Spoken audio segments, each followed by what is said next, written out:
मुक्तीसाठी चित करीन गाडीन नीती ही कर्मठ खोटी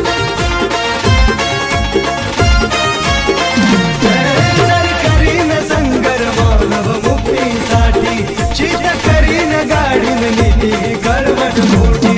असं म्हणताच उठती खालांच्या माती सूळ तो फडाडला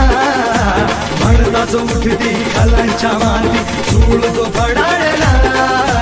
महाड नाशिक मुखेड पुण्यात भीमराव कडाडला महाड नाशिक मुखेड पुण्यात भीमराव कडाडला